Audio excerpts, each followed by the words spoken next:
Velkomin í þáttinn Biblían á mannamáli. Áður ég segi nokkuð annað þá langar mig að þakka ykkur öllum elsku vinir kærlega fyrir hlustunina. Það eru góða móttökur og hlustunin vex frá degi til dags á þessa þætti okkar og það er bara gott og gaman að vita af því og það er ástæðan fyrir að þeir eru í gangi, það er fyrir þig og fyrir okkur öll sem erum á þessu andlegu ferðalagi og viljum forvitnast og viljum leita, erum að leita og viljum kynna okkur hvað er í boði hjá Guði Biblíunnar.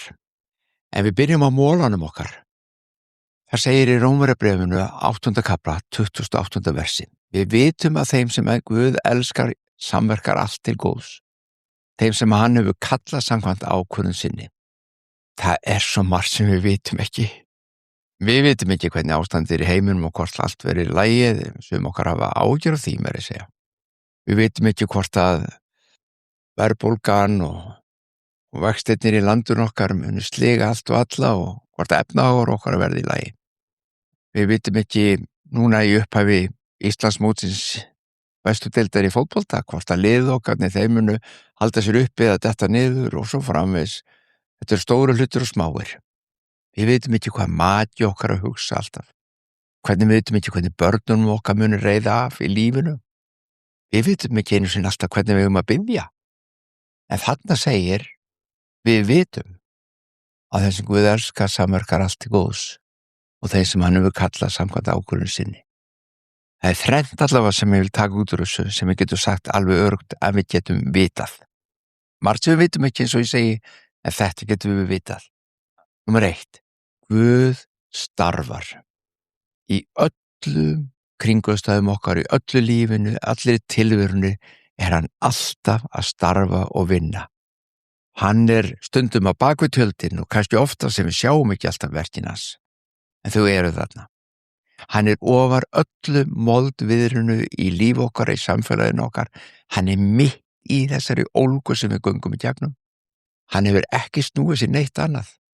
Hann er ekki búinn að fá nóg á okkur, hann er ekki búinn að fá leið á okkur, hann er ekki búinn að gefast upp á okkur. Hann er alltaf til staðar. Hann er óþreytandi og hann mun aldrei hætta að starfa. Númer 2, og þetta er mikilvægt. Þegar Guð starfar, þá starfar hann alltaf til góðs. Takt eftir alltaf til góðs. Fyrir þig, fyrir okkur öll, fjölskyldun okkar, landið okkar, alltaf til góðs. Ekki endilega alltaf til þæginda eða ánægju, við talum ekki endilega alltaf til skemmtunar. Lífið þarf ekki alltaf endilega að vera bara skemmtunin ein. Við vöxum, við þroskumst, við göngum í gegnum hlutin og það tekur stundum á. Það er ekki endilega alltaf skemmtilegt. Sumfins breytingar til dæmis skelfilegar. Óttast breytingar, vilja ekki breytingar. Líður illa í breytingum. Það fyrir ekki að breytingarna geti ekki verið til góðs. En að Guð starfar alltaf til góðs. Hann er hið góða. Hann er kærleikurinn sjálfur. Hann er hið æðsta af öllum kærleika. Við getum ekki búist við neinu öðru en þessu að hann mun starfa til góðs fyrir þig, starfa til góðs fyrir mig. Og í 3. lagi, Guð starfar í öllu. Hann útilokar ekki neitt. Hann velur ekki að starfa þess hér en ekki, hann starfar í öllu. Ekki aðeins í sumu. Hann er ekki bara að starfa þessum séði góða, fagra og fullkomna og þetta er svo dásalegt. Hann er ekki bara að starfa það. Hann er að starfa það. Hann starfa líka það sem við göngum gegnum dimmadalinn, dauðadalinn, við erfiða. Hann starfar í öllu alltaf til góðs. Við vitum, sagði hérna í Rómverjabréfinu, við vitum, þetta getum við vitað, af því að þetta er það sem hann er. Þetta er Guð Biblíunnar. Þetta er Jahve. Þetta er Jesús. Þetta er það sem við hinn kristnu trúum á. Og þetta getum við vitað og þessu treystum við. En skoðum nú hvar við erum stödd í frásögun okkar í því sem við erum búin að fara í gegnum núna síðustu dagan og vikunar. Það fá mig hérna kaffisopa, hann er góður kaffisopi núna. Hann er reyndar alltaf góður. Hvar erum við stödd í frásögu Nýja testamentisins? Við erum búin að vera að tala um páskana, þeir eru liðnar og upprissan yfirstaðinn og aðeins fram í tíman, aðeins framundan í maí uppstigningadagurinn sem við höldum upp á og síðan hvítasunnan. Þetta eru stór hátíðir og þar sem komið að því hjá okkur núna í yfirferðinni að fara í postulasöguna. Ég hef búin að nefna það áður að postulasagan eiginlega bara beint framhald af Lúkasarguðspjalli, skrifað af Lúkasi líka og það greint bæði frá uppstigningunni og hvítasunninni. En þeir dagar á dagatalinu okkar eru svolítið framöndan og ég ætla að reyna að fara í þá þegar við komum nær. Þess vegna ætla ég að nota núna tíman, allavega í dag og í næsta þætti, að tengja aðeins saman, tengja söguna, tengja Gamla testamentið, Nýja testamentið, trú gyðingana og okkar trú kristnimanna og sjá hvernig þetta talar saman. Og ég vil líka fara aðeins yfir svona lífið á fyrstu öld undir stjórn Rómverjana. Hvernig óskopunum var þetta líf? Sjáðu til kirkjan að fæðast, hún að verða til þarna eftir páskana, eftir upprisun, eftir hvítasunnudaginn. Þá verður fyrsta kirkja Jesú Krist til á jörðinni.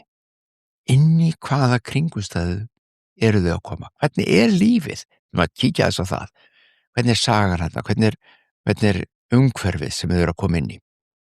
En núna í þessum þætti ætla ég aðeins að rifja upp. Við erum aðeins búin að koma inn á það allavega í einhverju þáttunum okkar yfir páskana, hvernig þetta tengist inn í gyðingdóminn og Gamla testamentið og talar saman.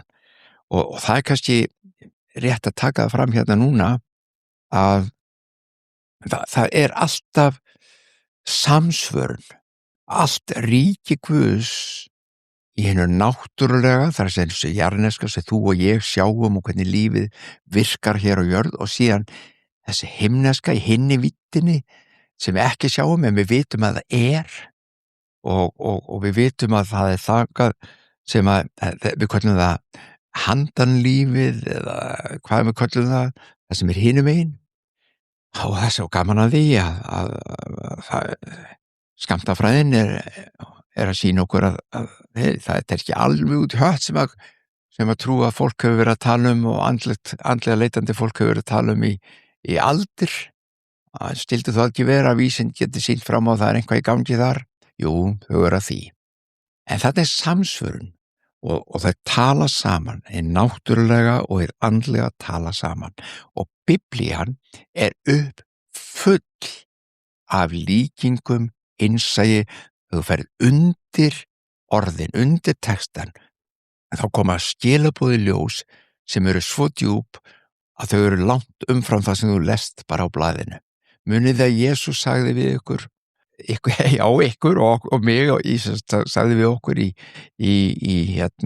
Biblíunni, í Guðspjöllunum, við lásum það í Markúsar Guðspjalli, hann sagði við lærisveinana, ég tala til ykkar, ég tala í líkingum, ég tala í dæmisögum. Allt sem ég segi í dæmisögum. Af hverju skildi mér að hann að tengja saman, hann að sýna okkur þessa samsvörun sem það þarna á milli. Ef við skiljum dæmisöguna andlega þá skiljum við hvað hann að tala um. Ef við skiljum hann ekki bara eitthvað bókstaflega sáðkorn og tré, heldur það eitthvað meira á bakvið og veistu það, öll Biblían þannig. Líka Gamla testamentið. Og nú ætlum við aðeins að sjá hvernig þetta talar saman við páskan okkar. Páskahátíð gyðingana, þeir halda páska ár hvert og páskahátíð gyðinga byrjar hefst við fyrsta fullatungl eftir jafndægur að vori.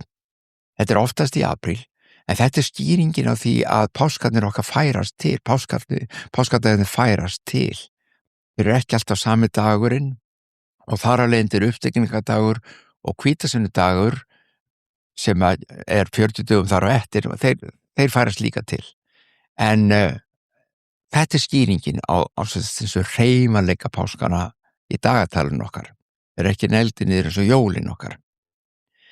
Þannig að þetta fyrsta fullatungl eftir jafndagur og vori, það eru páskarnir. Og af hverju skildu nú Ísraelsmenn halda páska? Af hverju halda gyðingar páska? Það var ekki nema tiltölulega lítill hópur gyðinga sem að fylgdi Jesú þó einhverju hundruðir sem að strax í upphafið kom og fylgdu honum og það voru gyðingar, en gyðingatrúin sjálf, hún heldur páska út af hverju? Til að minnast brottfarar þeirra Ísraelsmanna úr Egyptalandi. Og þetta er stórmál fyrir gyðinga. Þarna er upphafið frelsinu þeirra. Þeir eru búin að vera kannski 400 plus ár í þrældómi í gyðingar, í Egyptalandi, í fjötrun. Þeir voru ekki frjálsir, þeir voru ekki eigin þjóð, fullvalda þjóð, en það var það sem þeir þráðu og það var það sem vildu og það er það sem Guð hafði lofað, en þeir voru í ánauð í Egyptalandi. Og það að Guð skyldi leiða þá út úr landinu og inn í fyrirheitnalandið í gegnum eyðimörkina, að þetta er einn stærsti viðburður í sögu Ísraelsmanna og þeir fagna þess og minnast þessa tíma sem þarna gerðist með því að halda margra daga páskahátíð. Það er kjarninn í þeirra páskahátíð. Og ef við skoðum þetta þá í samhenginu við kristna trú og það sem gerðist hjá okkur á páskunum, þess að við tökum út á páskunum, að þegar 4 dagar eru liðnir, 4 dagar eru til páskahátíðar gyðinga, þá er hver einasta fjölskylda í Ísrael sem tekur páskalamb eða lamb til sláturinnar sem þau ætla að borða þessa páskahátíð. Þau taka það þarf að vera gallalaust eða lítalaust lamb, það má ekki vera blettur eða hrukk á því eins og við segjum stundum, eða lítalaust var það að vera. Þannig að þau tóku fullkomnasta og fallegast og besta lambið sem þau gátu fundið sín á meðal og það varð páskalambið þeirra. Og það var sett til hliðar 4 dögum til undirbúnings. Nú sjálfur þá á ég 2 rollur austur í sveit, þessi vinir mínir svo elskuleg, hugsa vel og leyfa mér að njóta að koma og vera með og sinna þeim annars slagið, þó að sé nú aðalega þau sem gera það, en það er svo gaman, það er svo gott og ég fæ þar lamb og kjöt og það er nákvæmlega þetta sem ég gerir líka þegar ég er að undirbúa páskalambið hjá okkur fjölskyldunni. Það er allavega 4 dagar, ég er ekki að gera það endilega vegna þess að út af gyðinga hefðinni eða venjunni, heldur einfallega það að lambið og lambakjötið er svo miklu betra þegar það er þessu synt á þennan háttinn. En á hverju voru gyðingarnir að gera þetta? Fyrir þeim var þetta, eins og ég segi, takt eftir með það sem ég sagðan, það er samsvörunin. Við gerum þetta í dag, þú og ég, en við erum ekki með trú gyðingarna og það sem er ástæðan að baki hjá þeim. En þarna er samsvörun, þarna er eitthvað sem gerist bara innan náttúrulega, en þeir eru með miklu dýpri merkingu á bakvið þessa athöfn hjá sér, miklu dýpri. Og það er það sem gerðist í Ísrael, í Egyptalandi fyrirgefið, áður en þeir fara út úr landinu. Þetta lesum við í Mósebók, annarri Mósebók, og það sem gerist er að og fyrst ætla ég að lýsa þessu bara inn og náttúrulega hjá þeim og síðan ætla ég að skoða þetta inn og andlega og hver samsvörunin er. Það sem gerist er þetta, þeir eru í ánauð, þeir eru í myrkri yfirvalda sem að þrælar þeim áfram, þeir eru þrælar, þeir eru ekki frjáls og það er að koma plága mikil yfir landið, drepsótt hreinlega sem mun deyða og Guð gefur þeim leiðbeiningu. Hann segir, slátrið lambi, þess vegna slátraði þessu lambu, taka til yður og slátraði, takið úr blóði lambsins og rjóðið það yfir dyrastafinn, að utanverðu, þar segir á heimili ykkar.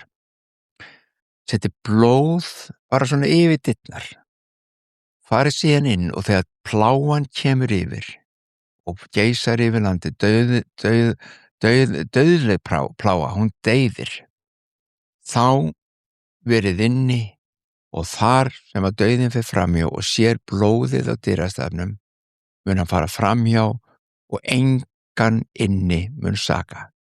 Engan. Takt eftir þessu, þetta mikilvægt vegna þess að ég gerir ekki ráð fyrir að í mörgum heimilunum hafi verið einhver aðrir en gyðingar, en það var ekki tekið fram og allir þeir sem eru gyðingar, þeir munu lifa það af. Nei, bara allir sem eru þarna inni. Breytir engu hvort þú varst góður gyðingur, slæmur gyðingur, hvort þú varst trúaður gyðingur, ekki trúaður gyðingur, breytir engu. Eða bara yfirleitt hvort þú varst gyðingur, bara ef þú fórst þarna inn, auðvitað voru það flesti þeirra, ferðarna inn og blóðið sett á dyrastafinn, þá mun ekki saka ykkur. Þetta það sem þeir gerðu og þetta tákrænt það sem þeir gera líka á sinni páskahátíð. Þeir slátra lambinu. Og ef við skoðum þetta sem í samsvörun, andlegri samsvörun, þá það nákvæmlega þetta sem gerðist að þú og ég, mannkynið allt, við erum í fjötrum, við erum í myrkri, við höfum ekki andlegu tenginguna, við þekkjum ekki Guð og við erum ekki frjáls. Það ekki frelsi innan með okkur til svona sannkalla frelsi til lífs. Það alls konar fjötur og bindingar sem við göngum í gegnum. Við erum þrælar, myrkursins. Þetta myndin. Jesús kemur, hann hið fullkomna lamb, hann lýtalaust lamb, gallalaust lamb. Honum fórnað, honum slátrað eins og við segjum, við notum bara þessa líkingu, hann deyr sem sagt á krossinum og blóðið hans sem rann við dauða hans tákn yfir það sem að þessi saga segir okkur. Þarna talar frásaga Gamla testamentisins frá því öldunum áður inn í nútíman fyrir þig og mig í gegnum Jesú. Þarna þessi samsvörun einu náttúrulega og síðan einu andlega. Þetta myndin. Sumir trúa því að þetta hafi gert nákvæmlega svona í sögu Ísraelsmanna. Aðrir trúa því að þetta sé svona frekar tákræn mynd eitthvað. Breytir ekki öllu hvort þú trúir eða hvort. Ég veit að margir gyðingar trúa í bókstaflega og aðrir ekki. En það aukaatriði að því leytinu til að það segir þér og mér og mannkyninu öllu ákveðna sögu. Og myndin þessi að þú og ég getum fengið vernd og hlíf og frelsi frá myrkri og fjötrum vegna þess að Jesús Kristur dó á krossinum.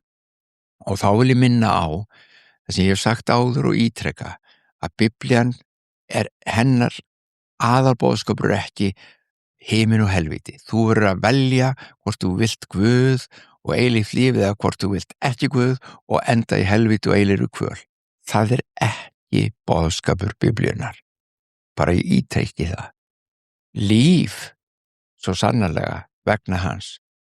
Og dauði ekki vegna þess að hann ætlaði að deyða eitthvað, heldur vegna þess að hann uppspretta lífsins og með því að slíta á tengslið við uppsprettu lífsins, með því að rjúfa kærleikslögmál lífsins, þá býður okkar ekkert annað en dauði. Það að segja bara við hættum að vera til. Þetta búið. Það allt búið. Af því að Guð ekki lengur inn í myndinni, hann gefur lífið. Þetta boðskapur Biblíunar, að mannkynið þarf á Guði að halda til að lifa. Og það það sem Kristur kom til að gera mögulegt.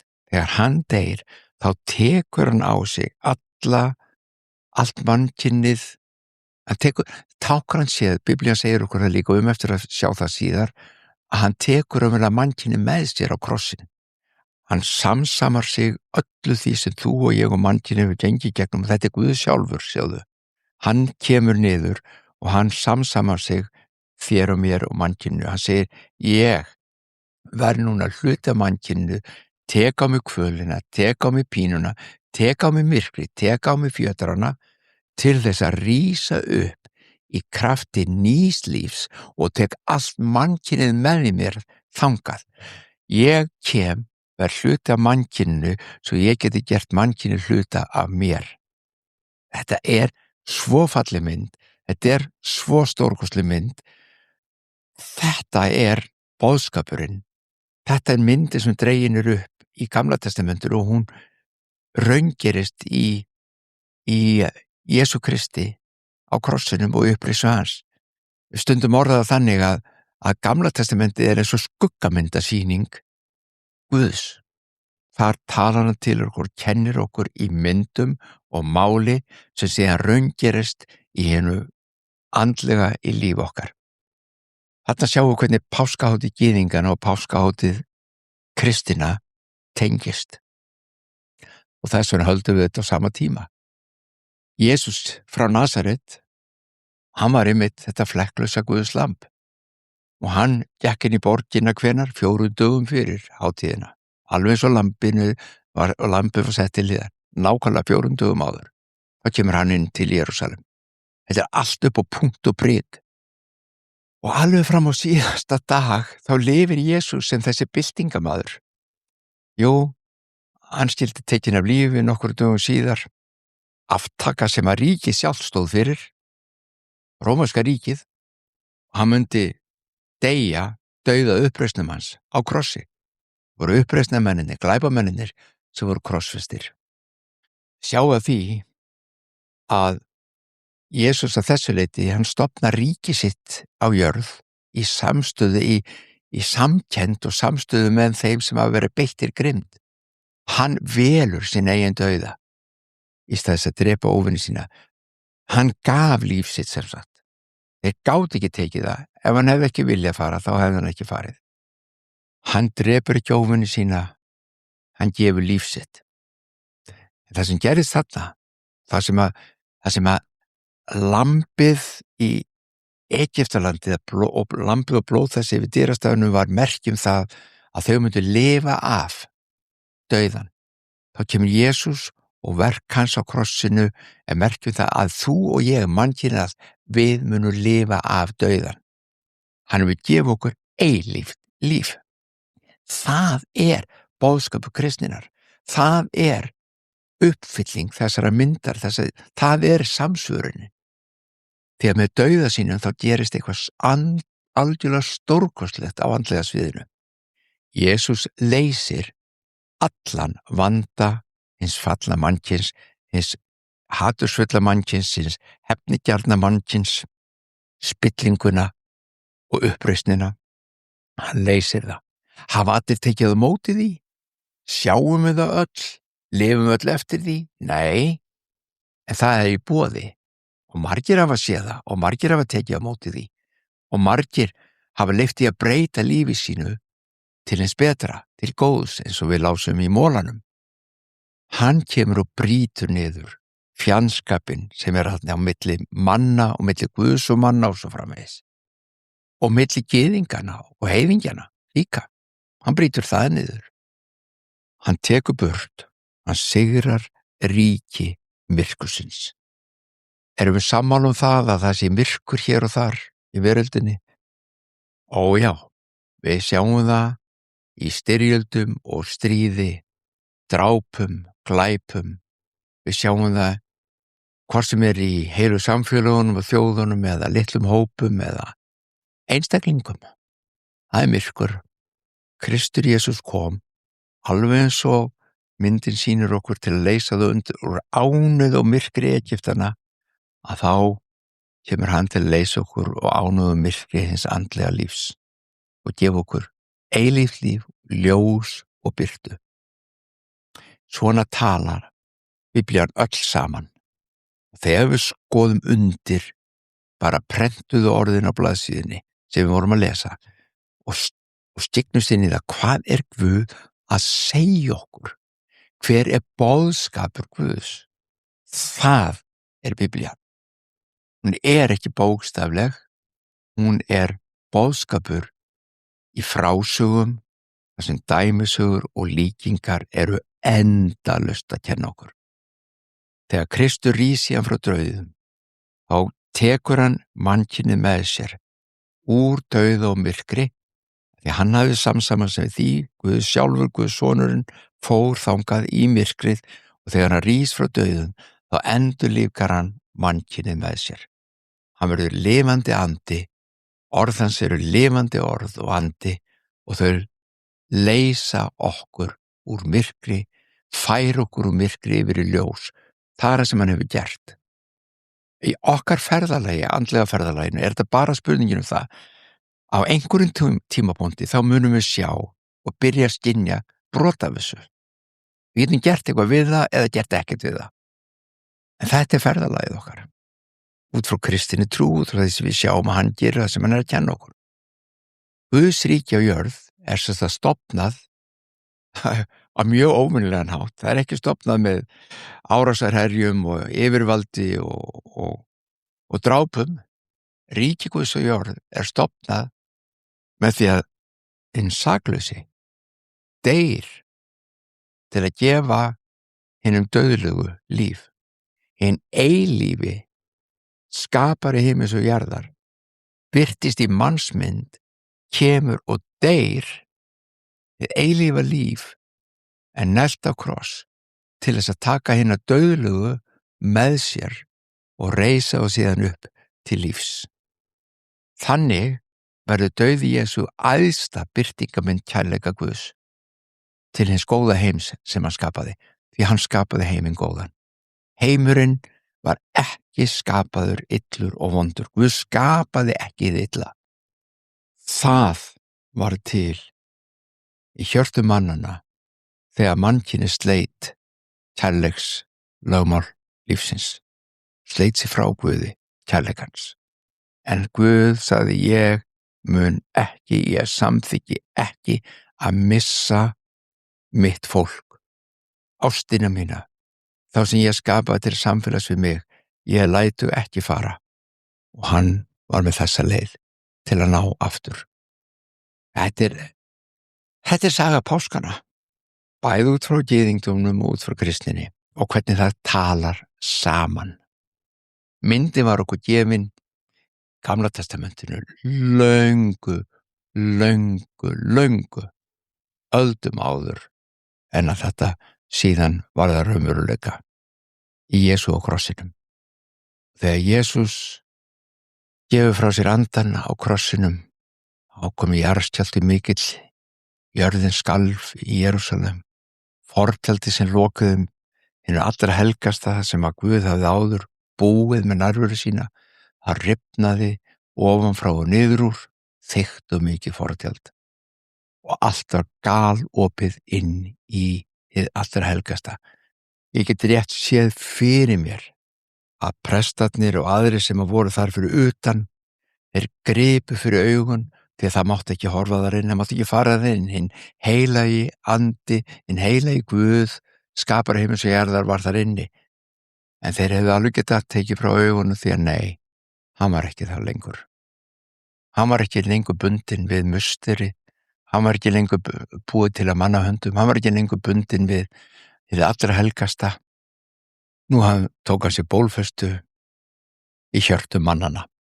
Nú var Guð aðgengilegur öllum mönnum, öllu mannkynnu, gyðingum, jafnt sem heiðingjum. Hann kom inn, hann sagði, ég gef þér mitt líf. Hugsaðu þér, hans líf núna þitt, hans líf núna mitt, okkar allra. Lífið, ég get bara sagt af eigin reynslu, þegar maður kveikir þarna, þá byrjar lífið. Það verður allt, einhvern veginn allt öðruvísi. Það gjör breytist, allir litir verða fallir og skærari, náttúran öll verður fallir og betri, fólkið allt verður fallir og betra. Þetta lífið og þetta Jesús okkar. Þetta páskabóðskapurinn. Þetta páskabóðskapurinn. En ég ekki halda lengra á hann núna, svo sjáum við hvað við förum í næst, kannski förum við þá að kíkja inn í lífið á dögum frumkirkjunar í rómverska heimsveldinu. Það var ekki sældalíf fyrir fólk á þeim tíma, við munum sjá það. En nú skulum við ljúka þessum þætti með því að biðja saman. Faðir vor, þú sem ert að himnum, helgist þitt nafn, tilkomi þitt ríki, verði þinn vilji svo á jörðu sem á himni. Gef oss í dag vort daglegt brauð og fyrirgef oss vorar skuldir, svo sem við og fyrirgefum vorum skuldunautum. eiginlega þú oss í freistni, heldur frelsa oss frá illu, því að þetta er ríkið, mátturinn og dýrðin, að eilífu. Amen.